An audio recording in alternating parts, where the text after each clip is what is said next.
Today in our 2014 Toyota Tundra, we're going to be taking a look at and showing you how to install the B&W Turnball Underbed Gooseneck Trailer Hitch with Custom Installation Kit. Part number BWG NRK 1257. This is what our hitch looks like when it's installed. What's great about this hitch, it's going to be an underbed setup, so it's going to give you total bed access.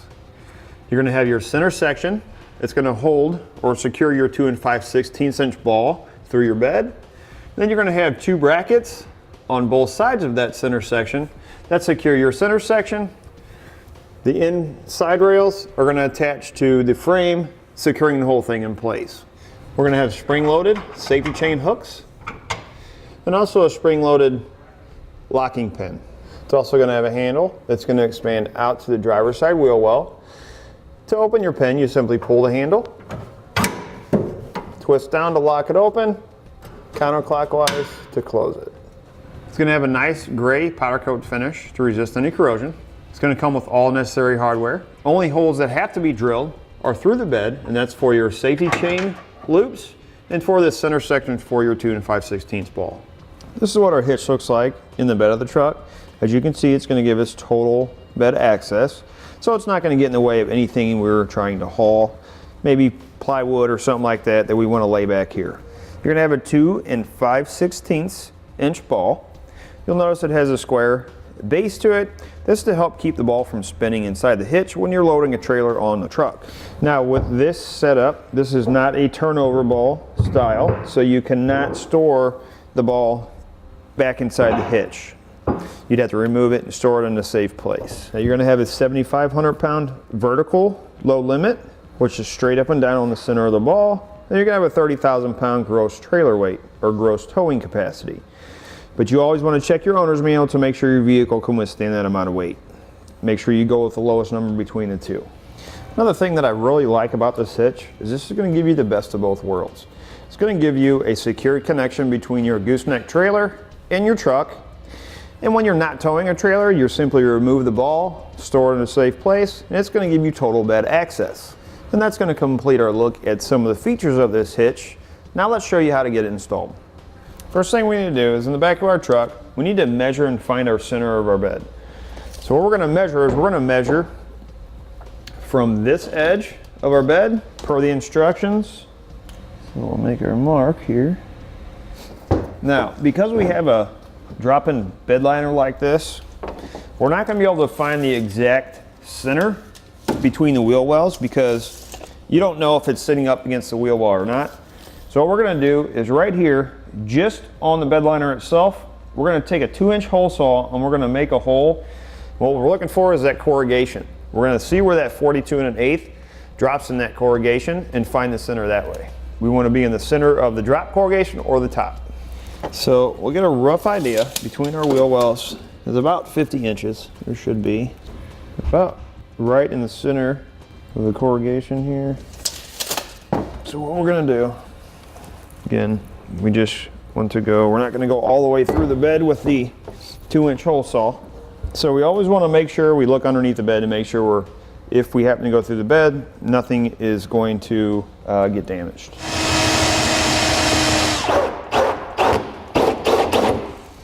So you can see our raised corrugation on both sides. This is our drop. We're about centered right inside of it. So I think we'll be pretty good with using that as our center mark between our two wheel wells. Once you have determined you're centered in between your wheel wells, next thing you're going to need is a 4-inch hole saw bit, a vacuum, and some clear spray paint. Now we're going to go ahead and open this hole up to the necessary size per the instructions. You take a piece of plywood, cut a 4-inch hole in it, and this will keep your bit from skipping around or bouncing around inside and gives you a nice clean cut.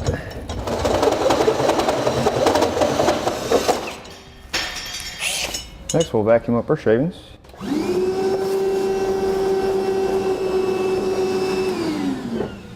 Then I'm going to take a file. I'm just going to file the metal edge to get off any of the burrs.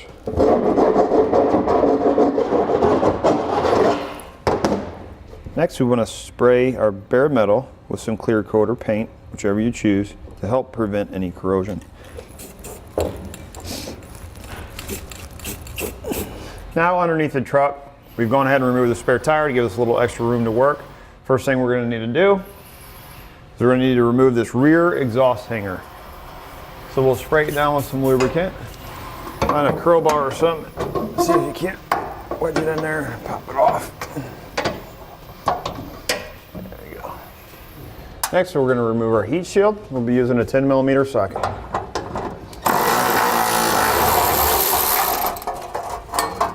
Our fuel control unit, which is right here on the inside of our frame on our driver's side, we're going to have two 12mm nuts on the outside of your frame that we need to remove.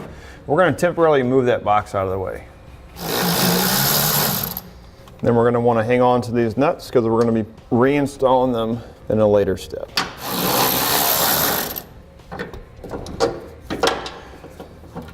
Right here we have our fuel vapor canister box. There's going to be a nut right here.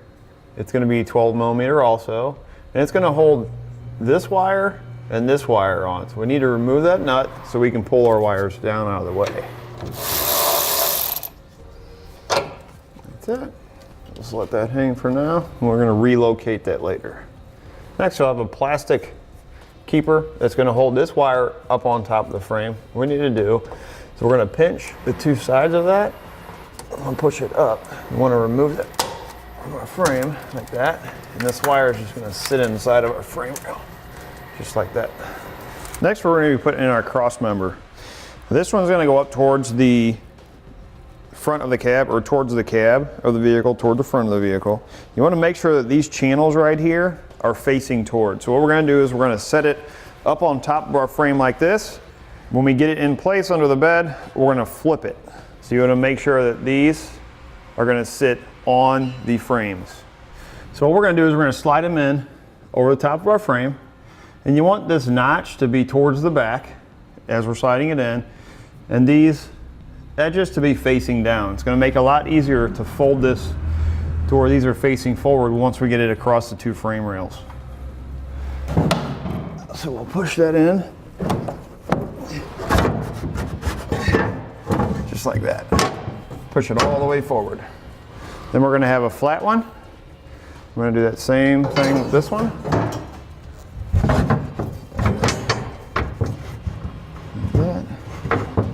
You notice we're going to have two holes over here, two holes in the center, and two holes here. I want to line up these two holes, center my hole for my turn ball. Try to center as good as you can in between those two holes. Next, we'll have the same cross member for the rear. We're going to do the same process. Slide it in, facing down, so that when we rotate it, it's going to rotate just like that. You want to make sure that these are facing towards the back of the vehicle. Next, we're going to take our 1.5 by 2-inch carriage bolts. We're going to take our front rail and we're going to slide it back like this. And we're going to put one in each one of these holes. The 4 holes in the center of the bracket. The 2 outside holes we're going to leave open for now. Like that. We'll do the same thing with these 2 holes. Next, we're going to get our center section into place. This is going to be the bottom that's going to face toward the ground. And you want to make sure that this side with the spring on it, which is for your lever, for your locking pin, is facing towards the driver's side wheel well. So we'll go in just like this. Kind of get it like that. And make sure that your carriage bolts, the square side of the carriage bolt, is completely inserted inside of these rails. And we're going to put on a flat washer, a lock washer, and a nut. And we're just going to hand tighten these right now. And we're going to do that same sequence with the 3 remaining bolts. Next, we'll take our rear cross section, and since our center section is put up through the hole, we're going to slide this forward. This, and then we're going to repeat the same process with the 4 carriage bolts in these holes. Next, we're going to have our frame brackets. We need to determine which one's driver and which one's passenger. You see these 2 holes on this bracket. These are going to be for the driver's side. This is going to be the driver's side frame bracket here. You want to make sure you set your fuel control box, set it up in there, because when you get this up there, it's going to be hard to try and fit it in. So get that up in there first, and then we'll take Side rail, right there, like that.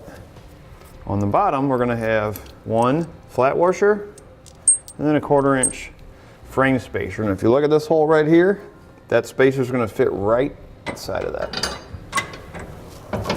And on top, we'll have a lock washer and a nut. And then we'll have one on the top. It's gonna be the same combination, except our spacer is gonna be an 1/8 inch thick instead of a 1/4 inch. We're gonna go inside the frame rail and make sure that that frame bracket is up inside of the hole. Now we're gonna use the same combination as the carriage bolts, the 4 carriage bolts we put on each side.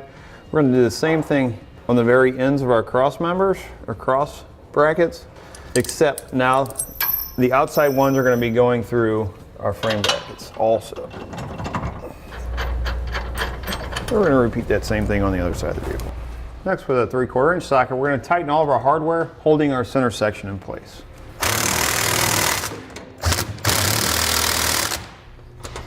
Next, we're going to tighten our 4 bolts on each end that are holding our center section to our frame brackets. We're going to tighten them down, and then we're going to torque them down to the specifications and the instructions.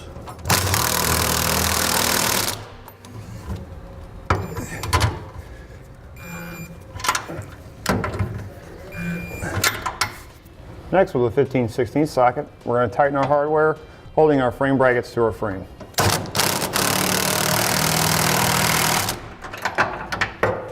And then we'll have one more at the top. After you get one side tightened, you're going to torque them to the specifications and the instructions. Then you're going to repeat the same process on the other side of the vehicle. Next, we're going to put our handle in place. The rod part is going to go over top your frame. You want to make sure that this handle is going to be facing down toward the ground. We're going to go through this slot in the center section. We're going to take this part of our pin, and we're going to bring it over, and we're going to latch it into place. What it's going to do is it's going to take this and tilt it down toward the ground a little bit. Take your small carriage bolt that comes in your kit. We're going to insert it in the eyelet. Again, make sure that your handle on the outside is facing down. Then we're going to turn it and kind of wedge it into place until we can get it to drop down through the hole. Now this is going to have to be installed this way. It being a carriage bolt, the bottom of this hole is round, and that carriage bolt will not seat there. But it does fit in the eyelet of the handle. Once we get that in place, then we'll put on our flange nut. We'll take a 1/2 inch socket, tighten it down. You just want to make sure you don't over tighten. Next, we'll reinstall our fuel pump control. Next, we'll reinstall a wire bracket to our fuel canister. In your kit, you're going to have a bracket that looks like this. You're going to have a square hole on one side, round hole on the other. Round hole is going to go over. You're going to reattach the bolt you took off. We'll go ahead and tighten that into place. In your kit, you're going to have a carriage bolt and a flange nut. Put our carriage bolt through. Put our bracket on top, and then we'll put on our nut and tighten it into place. Then we'll use a 1/2 inch socket to tighten it down. We're going to have 2 holes on the passenger side of our center section and 2 holes on the driver's side. We're going to need to drill those out for our safety chain hooks. And we're going to do that from down underneath here. We're going to start it that way. So what we're going to do is I'm going to take a paint marker, mark the center of these. And I'm going to drill a pilot hole first.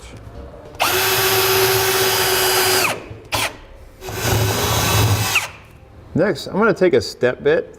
I'm going to drill those holes out to about a 1/2 inch in size per the instructions. You can also just use a regular drill bit. What I'm trying to do is, you can see how the hole is kind of off a little bit. I'm going to try to see if I can't open up the hole this way so I can center that over there. Now I'll take my 1/2 inch drill bit.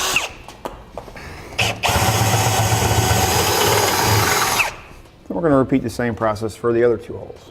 So what I've determined is the hole, the most forward hole on the driver's side, for the safety pin. In order to drill it out, this bracket right here gets in the way. I can't get up in there straight, so what I'm gonna do is I'm gonna remove the 4 bolts. You're gonna have 2 here and 2 on the other side. Drop it down just enough, or get it out of the way just enough that I can drill that out. Be using a 12mm socket. Once you have your holes drilled, you can reinstall your canister. Next, we'll reinstall our exhaust. We'll slide it up into place, just like that. Now your kit does come with an exhaust bracket. If you look right here, as long as you have at least 1/4 inch of space between your exhaust and your hitch, you won't need to use the bracket. Now you can see where the holes came up through the bed. These are going to be for the safety chain rings. So what we'll do is we'll drop them in, see if they fit. If they slide in like that, they're free. If they don't, we may have to open the hole just a little bit. You can make any adjustments necessary as long as they are free like this. Next, we're going to have 4 springs like this. You're going to make sure that the skinny end is facing down. They're going to go right like that, and you'll put on a nut. Do the same thing with this one. These are going on your safety chain loops that you fed down from the top of the bed. And then we'll tighten them down, and we only want to tighten them to where the end of the bolt is just even with the edge of the nut.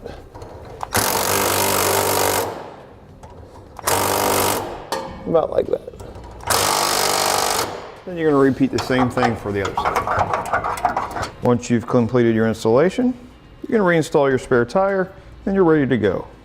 And that'll do it for a look at an installation on the B&W turnover ball underbed gooseneck trailer hitch with custom installation kit, part number BWG NRK 1257 on our 2014 Toyota Tundra.